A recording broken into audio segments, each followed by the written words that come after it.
They called it the Chapel of Saint Ivana, though no records exist of any saint by that name. It stood at the edge of a forest in Karelia, Finland, hidden by fog and birch, untouched by time or map.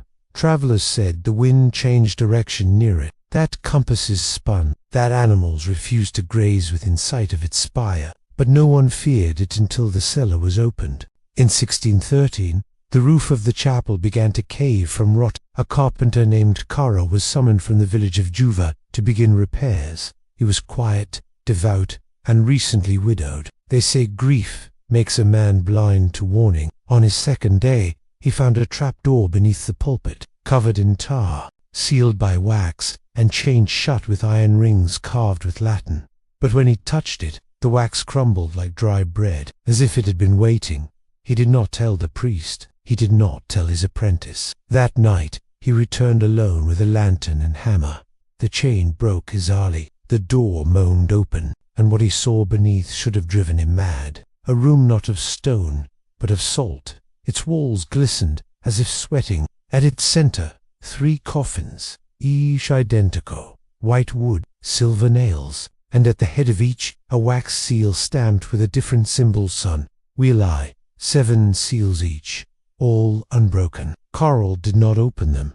He was not brave, only curious. But when he leaned close, the salt behind him whispered, "Speak." He dropped the lantern. It didn't shatter. It didn't fall. It simply vanished into the air like dust. He ran, told the village priest, who summoned the bishop, who summoned silence. The chapel was locked. The carpenter sent away, and a month later, the first seal cracked. No one saw it break. No one touched it. But the symbol of the eye had softened, like wax left in the sun. That same day, a child named Ilmo vanished from the village. No scream, no blood, no door opened. But his bed was empty, and worse, no one remembered him. Not his mother, not the priest who baptized him, only who dreamed of a white coffin every night since. He returned to the chapel alone, broke in, this time. The salt walls were warm, the air heavy. The first coffin's seals now numbered 6. He ran his hand along the cracked wax, and for a moment he heard breathing from inside. He began to scream, but nothing came out. When he reached the village again, his beard had turned grey. He tried to warn them. He tried to shout, but the name Ilmo burned away on his tongue every time he tried to say it. He left the village soon after, went north, was never seen again. But before he vanished, he carved one phrase into the chapel door, a warning, a prayer, a truth. When the 7th seal melts, your children melt with it. For centuries past, the chapel rotted from within. Trees grew through its roof. Owls nested in its altar, but no moss touched the door where Karol carved his warning. Then, in the summer of 1997, a postgraduate student from Helsinki named Ilka Vettenranta found a reference in an obscure Jesuit codex, Ecclesia Silens, Karelia, Socialum tres closi, Septing sigina, infanting pergitu, a silent church, 3 sealed ones, 7 signs, a lost child. Ilka was writing his thesis on suppressed religious rituals in Eastern Europe. He thought it folklore, until he matched the phrase to a local tale of a church where children go missing, if lies are told. He was intrigued. He was 25, too curious, too alone. He found the ruins after weeks of hiking and asking the wrong kinds of questions. Locals refused to guide him. One woman whispered, "We only lie to survive. You dig it up. You better dig 2 graves." The forest swallowed the chapel like it wanted it back, but Ilka found it still intact. No roof, but the door still stood, sealed in silence. He pushed. It groaned like an old lung. Inside, the pulpit was gone, burned, but in the corner, half buried by soil and vines, a stone circle. He unearthed it, found the trap, and there, carved in the wood, barely visible, an eye, half melted. Ilka didn't open it. He was smart. He took photos, samples. He sent wax to a lab. It came back inconclusive. Not wax, not resin, something else, organic, but inert. Until 2 days later, when Ilka lied to his mother on the phone. He said he hadn't gone back to the chapel, said he was still in town, said he was being careful. That night, he woke to the sound of breathing under his floorboards. Not deep, not desperate. Sleeping, he checked the cellar of his rented cabin, found nothing except a white splinter. Wood, not finish, but old, ancient. He ignored it, went back to Helsinki. But the next week, a child in Juva disappeared, a boy named Casper, and when authorities searched his home, they found only one family photo, and in it there was a gap, as if someone had been erased by light.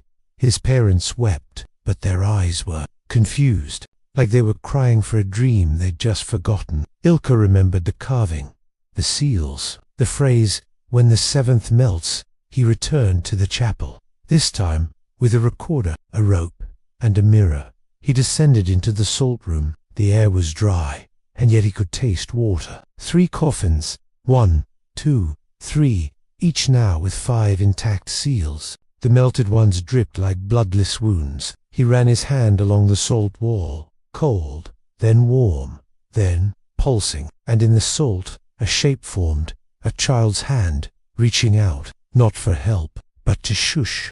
Ilka didn't run. He should have. He should have climbed from the salt cellar, boarded the next train, and buried the photographs beneath concrete in shame. But something in that hand, the salt-formed limb pressing gently to the wall, held him like gravity. Not fear, not awe, recognition. He returned to Helsinki changed. He forgot how to sleep without salt under his tongue. He began to collect lies, not to tell them, just to write them down. Each one, a tiny fracture in his sense of reality. I loved her. I don't miss my father. No, I never opened the cellar. He started to speak these phrases aloud, not to anyone, just to the dark corners of his flat, and with each one, his mirror fogged, though the air stayed still. Then came the dreams, not of the chapel, but of coffins that breathed, lined in white ash, closed, yet moving, and from inside, not Christ's laughter, children's laughter, but to calm, to steady, like something had learned how to laugh by watching people do it, and got it wrong. Ilka returned to the chapel a third time, convinced he'd hallucinated the last. He brought a crucifix, chalk, and a small camera. As he descended into the cellar, he whispered, "This is the last time." But even as he said it, he didn't believe it. That was the first lie. The salt walls were smooth now, almost polished. The air hummed, not from wind but breath, a shared breath, like someone was mimicking his own rhythm, just slightly out of sync. The coffins remained closed, 5 seals on each, but the melted ones had changed. They had faces now, melted like wax over bone, eyes closed, mouths parted, children's faces, frozen in expressions of sleep or mimicry. Ilka spoke aloud, recording himself. He said, "I have not touched them." His hand hovered inches above the lid of the middle coffin. As he said it, another seal cracked. No flame, no pressure. It simply unsealed. A drop of wax fell to the floor, sizzled, vanished, and somewhere far from the chapel, another child vanished. A girl named Kira, 6 years old. She had drawn a picture that morning of her family, including someone no one remembered, a boy with no face. At noon, she was gone. Her mother stood in the living room, staring at an empty chair, confused why she'd set an extra plate for dinner. When Ilka heard the news, he screamed, not from guilt, from confirmation. The lie didn't need to be heard, only thought, and if the cellar was real, so was what lay inside. He began to map the wax, study it, photograph it, in infrared. It registered faint heat signatures, like flesh, not ambient, not stored, active. He wrote to Vatican archives, got no reply. Wrote to pagan historians. One responded, a Romanian scholar who said simply, 3 vessels, 1 punishment, 1 mercy, 1 mirror. He asked what it meant. No answer. Only a package a week later, a page from a banned catechism, dated 1492, Latin scrawled in blood ink. The 7th seal is not the last. It is the first that you break. Ilka stopped eating. His voice became hoarse, but he continued. Every visit, a new lie. Every lie, a new crack, until one night, as he placed his hand on the salt wallet, breathed in. The salt wall inhaled, not with sound, but with absent seaguy, kind that bends candlelight and memory. Ilka froze. He whispered his name aloud, just to prove he existed, but his voice came back, different, slower, like someone else had borrowed it and repeated it slightly. He fled the cellar that night, not back to the city, but into the woods. He slept beneath pines, dreamless for the first time in weeks, but when he awoke, the back of his hand bore a faint seal, the symbol of the eye, drawn in waxy sweat. He returned to Helsinki, not as a man, but as a witness. Every reflection now held something that wasn't him. His apartment was empty, yet he heard someone breathe when he exhaled. He tried to write everything. Diagrams of the seals, lists of the vanished, even sketches of the childlike faces in the melted wax. But the paper turned to salt. Every sheet, every pen. The wax was watching and remembering. That week, a priest from Karelia contacted him, said his parish had been vandalized, symbols melted into the altar candles, said children had begun to speak Latin phrases in their sleep, phrases they never learned. One phrase repeated. Third, coffin waits, mirror, unbroken. Ilka returned to the chapel for the final time. The forest no longer resisted. The path was clear, the door already open. Inside, no birds sang. The salt cellar had changed. The coffins shifted. The leftmost one was open, not wide, just an inch, just enough for salt to weep from its sides. Inside, no body, no bones, only fabric folded precisely, like a child's burial shroud never used. He didn't speak, didn't breathe, but the coffin did. From the open slit, a sound emerged, not a growl, not a whisper, but a question spoken in his own voice. What do you remember? Ilka tried to answer, but each time he opened his mouth, a new crack echoed in the air.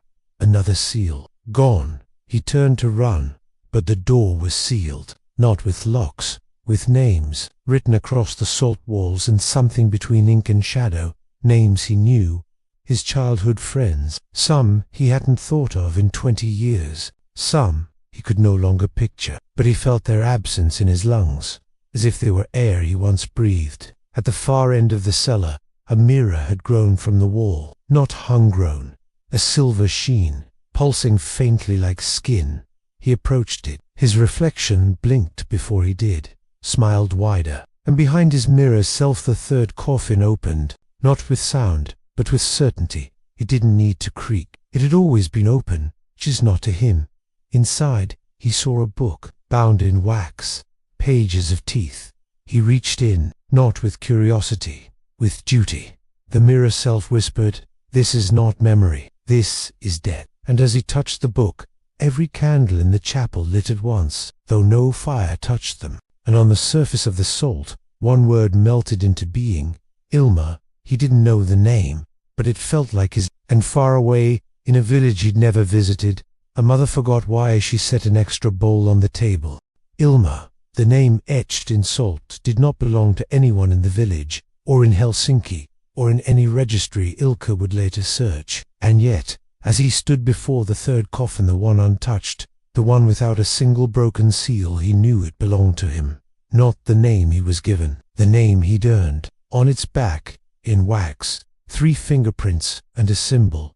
The eye, fully open. They say a few children were quietly born in Karelia that year, to parents who couldn't explain the pregnancy or remember when it began. They named the first child Ilma, and every time she lies, her breath fogs windows that no one opened. He opened the wax-bound book with hands that didn't feel like his own. Inside, the pages turned without touch. Teeth clicked softly. No words, only symbols. And each one, as he stared, ignited a memory.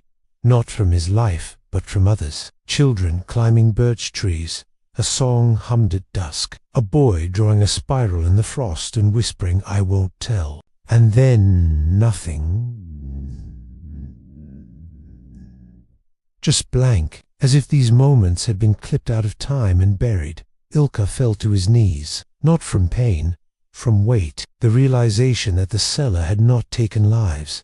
It had taken presence, not death, erasure. These were not coffins, they were sieves, filters for memory, traps for identity. Every lie told near the chapel didn't empower the dead. It extracted the truth. The seals had never been locks. They were labels, tethers, and each time one broke, a name was released from the world, plucked from the web of collective memory and cast into a room of salt where it would never be spoken again. Until now, Ilka stood, looked into the mirror. His reflection no longer mirrored him. It stood still while he moved. Its mouth opened first. It spoke his name backward, arcly, then forward. Ilka, then finally, Ilma. The salt wall behind the third coffin cracked, not loudly, softly, like ice sweeping under pressure. From it, 3 children stepped forward. No eyes, no mouths, but as they moved, the air around them shaped syllables. "Do you remember us now?" Ilka wept. Not from guilt, from gratitude. He nodded. "I remember." And with that, the last seal on the third coffin melted. The wax didn't drip. It climbed, crawled up the wall, over Ilka's legs. His arms, his face, not burning, not blinding, sealing, binding, closing the loop. As the wax hardened, his mouth moved once more. Just one word. Enough. And the chapel exhaled. Candles dimmed. Salt collapsed into dust. The coffins faded like breath on glass, and the door unlocked. Days later, villagers would find the chapel empty. No cellar, just dirt. No coffins, just a circle of flowers that faced inward, and a single phrase scratched into the stone lintel of the door, as if by a fingernail dragged across centuries. To remember is to confess. To forget is to feed. Ilka's apartment was found abandoned, but on his desk sat a mirror, face down, and somewhere, deep beneath the chapel that no longer exists, 3 seals wait to be forgotten again.